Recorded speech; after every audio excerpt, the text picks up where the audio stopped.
guys, welcome back to my channel. நம்ம channel புதுசா பார்க்குறீங்கன்னா மறக்காம சப்ஸ்கிரைப் பண்ணி பெல் ஐக்கனை கிளிக் பண்ணிக்கோங்க. நான் டெய்லி போகிற நோட்டிஃபிகேஷன் எல்லாமே உங்கள் மொபைலுக்கு வரும்.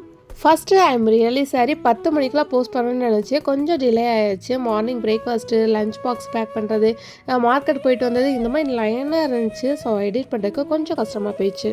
நீங்கள் கோயம்புத்தூர்லேருந்து எந்த பிளேஸ்க்கு போகலன்னு சொல்லி கவலைப்படுறீங்களா? சண்டே ஆனால் எங்கேயாவது போகணுன்னு நீங்கள் யோசிக்கிறீங்க அப்படின்னா இந்த வீடியோவை சேவ் பண்ணிக்கோங்க. ரொம்ப அதிக செலவில் எதுவுமே இல்லாமல் நம்ம சிம்பிளாக நம்ம ஒன் டே ட்ரிப் பார்க்க போகிறோம். ஃபஸ்ட்டு மார்னிங் வந்துட்டு ஒரு 7 o'clock நாங்கள் கிளம்பிட்டோம். அப்போ கிளம்பும்போது வந்து இட்லி, குருமா, சட்னி எல்லாமே ரெடி பண்ணிட்டோம். ஹோட்டல்ஸ் போனால் வந்து அது இதுன்னு நம்ம சாப்பிடுவோம். ஸோ அதனால் வந்துட்டு வீட்டிலே ரெடி பண்ணி சாப்பிட்டோம்னா நமக்கு வந்து பட்ஜெட் ஃப்ரெண்ட்லியாக இருக்கும். ஃபஸ்ட்டு வந்து கொடிவேரி வந்துட்டோம். கொடிவேரி வந்தோடனே வந்துட்டு ஃபஸ்ட்டு மாங்காயெல்லாம் வாங்கிட்டு உள்ள ஸ்நாக்ஸ்லாம் வாங்கிட்டு உள்ள போகணும். உள்ளே வந்து எந்த கடையும் இருக்காது. ஸோ ஆனால் ஸ்நாக்ஸ்லாம் வாங்கிட்டு அப்புறம் நான் ஃபஸ்ட்டு குளிக்கிறதுக்கு போயிட்டோம். அந்த பக்கமே வந்து பார்க்கு, சில்ட்ரன்ஸ் பார்க் இருக்குது. அப்புறமேட்டுக்கு கேம்ஸ் விளையாடுறதுக்கு, ஷூட்டிங்கு, இந்த மாதிரிலாம் வந்து கேம்ஸ்லாம் முடிச்சுட்டு விளையாடுறதுக்கு இருக்குது. இந்த பிளேஸ்க்கு 9 மணிக்கெலாம் ரீச் ஆகிற மாதிரி நீங்கள் கிளம்பிட்டு வந்துடுங்க. அப்படின்னா தான் வந்துட்டு ஃப்ரீயாக குளிக்க முடியும். ஃப்ரீயாக அவ்வளோக்கா ஆள் இல்லாமல் நம்ம மட்டும் இருக்கிற மாதிரி ஒரு 10 பேர் 15 பேர் தான் இருந்தாங்க நாங்கள் போகும்போது. நாங்கள் வெளியே வரும்போது பார்த்திங்கன்னா கூட்டம் நிறையவே வந்துகிட்டே இருந்துச்சு. அப்போ வந்து நம்ம ஃப்ரீயாக குளிக்க முடியாது. ஸோ அதனால் 9 மணிக்கெலாம் இங்கே வர மாதிரி நீங்கள் பிளான் பண்ணிக்கோங்க. ராஜ்குட்டிக்கு ஆல்ரெடி வந்துட்டு சளி பிடிச்சி இருமலாம் இருக்குது. ஆனாலும் தண்ணியில் வந்து குளிக்கணும் அப்படின்னாவே வந்துட்டு அவரும் வந்து வருவார். ஸோ அதெல்லாம் பொருட்படுத்தாமல் நம்ம வச்சு போய் குளிச்சுட்டு வாடான்னு சொல்லியாச்சு. லேடிஸ்க்கு வந்துட்டு கொஞ்சம் ட்ரெஸ் மாத்திரலாம் கொஞ்சம் அந்த இதெல்லாம் வந்து அங்கே கிடையாது. எங்களுக்கு இதான் ஃபஸ்ட் டைம். ஸோ அதனால் சுற்றி பார்த்து எதுவும் நாங்கள் இது பண்ணலை. ஸோ வந்து ரெஸ்ட் ரூம்ஸ்லாம் இருக்கா என்னன்னு தெரியல எனக்கு. அப்படியே பார்க்கவே ஜாலியாக போனார். போகும்போது கொஞ்சம் பார்த்து போகணும், பாசனமாக இருக்குது. ஸோ அதனால் அந்த கம்பியை பிடிச்சிக்கிட்டே போனோம் அப்படின்னா நம்ம அங்கே போய் நல்லா ஜாலியாக என்ஜாய் பண்ணிட்டு வரலாம். வீட்டுக்கு கெஸ்ட்டு வராங்க அப்படின்னா வந்து ஒரு 2 நாள் தங்குறாங்க அப்படின்னா ஒரு நாள் இந்த இடத்துக்கு கூட்டிகிட்டு வந்தீங்க அப்படின்னா சூப்பராக இருக்கும். ஃபேமிலியோட என்ஜாய் பண்ணுறதுக்கு அது சாப்பாடெல்லாம் இந்த கறி சாப்பாடு, மீன் இதெல்லாம் வந்து நம்மளே செஞ்சுட்டு வந்து இங்கே வந்து சாப்பிட்டோம் அப்படின்னா செம்ம டேஸ்ட்டாக இருக்கும். தம்பி வச்சுட்டு மேலே வந்து ரொம்ப நேரம் வந்து குளிக்க முடியலை. ஸோ அதனால் அப்பாவும் அம்மாவும் நல்லா குளிச்சுட்டு அதுக்கப்புறமேட்டு தம்பி கூட்டிகிட்டு வந்து கீழே மீன் பிடிக்கலாம்னு சொல்லிட்டு ட்ரை பண்ணோம். நாங்கள் மீன் பிடிச்சோமா இல்லையான்னு சொல்லிட்டு ஸ்கிப் பண்ணாமல் பாருங்கள், அப்படின்னா தான் தெரியும். ஷால் ஒயிட் கலராக இருந்தால் சூப்பராக இருந்திருக்கும். கலர் ஷாலுங்கிறனால மீன் சிக்கவே மாட்டேன்ருச்சு. சரி என்ன பண்ணுறதுன்னு பார்த்தம்போது மேலே ஒருத்தவங்க வந்து பிடிச்சிட்டு இருந்தாங்க. அதே ஷாலை வச்சு நாங்களும் வந்துட்டு மேலே ஃப்ரெஷ்ஷாக பிடிச்சிட்டு வந்தோம். பார்த்தீங்கன்னா மீன் எவ்வளோ அழகாக இருக்குது பாருங்கள்.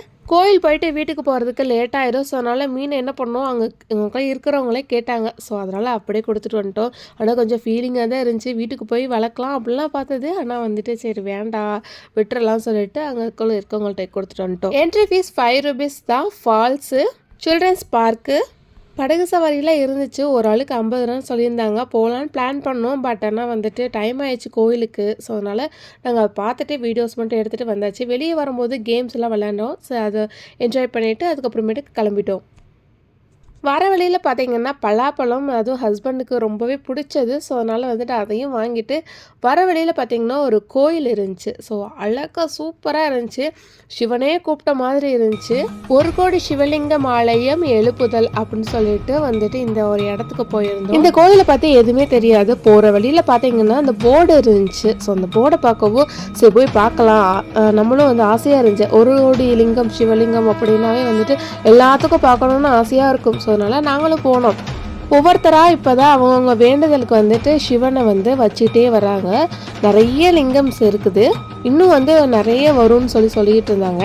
இப்போ ஞாயிற்றுக்கிழமை வந்து ஒரு பெரிய லிங்கம் வந்து எவ்வளோ அடின்னு தெரியல, அதுக்கு வந்து ஆர்டர் கொடுத்துட்டு போயிருக்காங்க. தமிழ்நாட்டில் முதன்முறையாக 1 கோடி சிவலிங்க ஆலய திருப்பணி வந்து அமைக்கணும் அப்படின்னு சொல்லிட்டு நடைபெற்றிருக்குது. இந்த கோயில் தான். லிங்க வடிவில் உள்ள சிவபெருமானை வழிபட்டு வந்தால் சிவன் பார்வதி அருளும், பெருமாள் மகாலட்சுமி அருளும், பிரம்மா சரஸ்வதி அருளுமே கிடைக்கும் அப்படின்னு சொல்லிட்டு அங்கே இருக்க ஒரு ஐயா சொன்னார். அங்கே நம்மளே பூஜை பண்ணிக்கலாம்னு சொன்னாங்க. ஸோ அதனால் அப்பா வந்து பூஜை பண்ணி நம்ம சாமி விட்டோம். அங்கே இருக்க ஐயா சொன்னார், எந்த கோயிலையும் கட்டி விடலாம், ஆனால் சிவலாயம் கட்டுவது, சிவலாயம் கட்ட சிவலிங்கம் கொடுப்பது சாதாரண விஷயம் இல்லை. சிவனை வழிபடுவதற்கே அவரது அனுமதி வேணும்.